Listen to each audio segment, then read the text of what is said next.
हजरत का फैज़ान भी नज़र आएगा और सरकार फातह बिलगिराम का फैज़ान भी नज़र आएगा। ये इंतखाब कोई आम इंतखाब नहीं। हकीकत बात यह है कि ये ज़ात जिस ज़मीन से आई है ना, मेरे इमाम ने उस ज़मीन के खाने को जन्नत का खाना कह के पुकारा है। और हो सकता है बहुत सारे सादात की सियादत में शक हो, लेकिन ये जो आए हैं ये ऐसे सैयद हैं कि जिनकी शजरे की सदाकत की कस्में उठाई जा सकती हैं। बहुत अजीम जात को बुलाया। कभी बिलग्राम शरीफ जाना हो तो उनके दरवाजे पे खड़े होकर देखना कैसे कैसे लोग इनकी चौखट पे भिखारी बन के खड़े रहते हैं। ये आम बात नहीं, हज़रत तशरीफ लाए, बहुत बड़ी बात है। इनकी गलियों में इनसे मुलाकातों के लिए बड़े बड़ों की जूतियां घिस जाया करती हैं। और सबसे बड़ी बात तो ये मैं समझता हूं कि बिलग्राम शरीफ जिस जमीन से सरकार ताल्लुक रखते हैं और खुद हजरत का घराना, ये ऐसा घराना है जहां ना किसी चमची की चलती है ना किसी चमचे की चलती है। आदमी जरा सी शोहरत पा जाए ना तो आगे पीछे चमचे खटकने लगते हैं। और इतनी बड़ी शख्सियत का मालिक, वहां किसी न चम्मच की चलती है न चमचे की चलती है। वहां जो बंदा दिल में सच्चाई लेके जाता है फिर उसके नजरिए के मुताबिक उसको नवाजा जाता है। इतनी अजीम शख्सियत। मैं उदयपुर में बैठा हुआ था, सरकार के हवाले से बात चलने लगी। आज जितना हो सके बरकतें हासिल कर लेना, पता नहीं फिर हजरत से मुलाकात हो या ना हो। और बरकत का मतलब ये नहीं होता हाथ चूमने डट जाओ। हमारे बुजुर्ग जिस चीज को पसंद करें वो करो, और जिसे वो ना पसंद करें पीछे हट जाओ। ये भी ख्याल रखिएगा। तो आज बरकतें हासिल करनी है।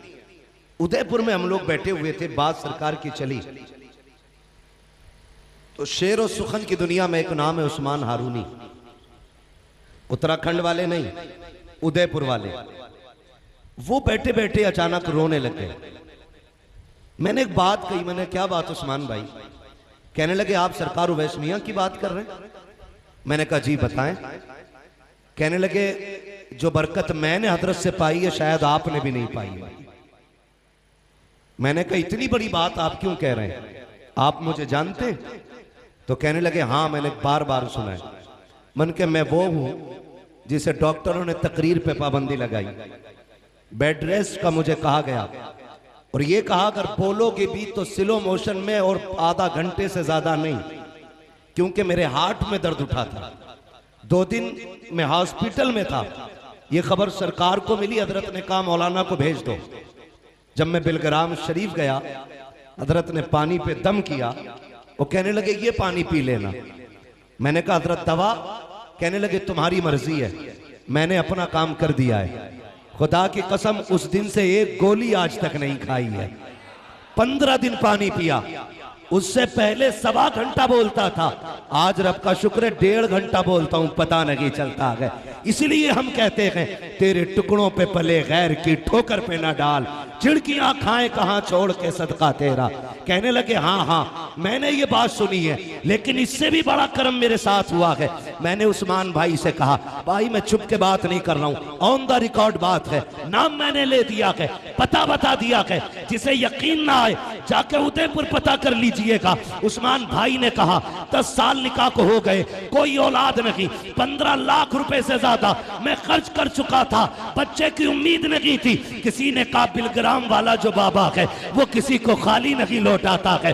मैंने हजरत को बुलाया, उदयपुर सरकार तशरीफ लाए। मैंने कहा हजरत 10 साल हो गए कोई बच्चा नहीं है। कहा मुस्कुरा के इतना कहा था गौसे पाक तुम्हें बेटा अता करेंगे। कहा वो बिलग्राम वाला बाबा इतना कह के चला आया। अगली रात मेरी बीवी ख्वाब में क्या देखती है कि बगदाद वाला आया है, गोद में बेटा दिया है, दे करके चला गया है। 9 महीने के बाद खुदा ने मेरे आंगन में बेटे वाली दौलत अता फरमा दी।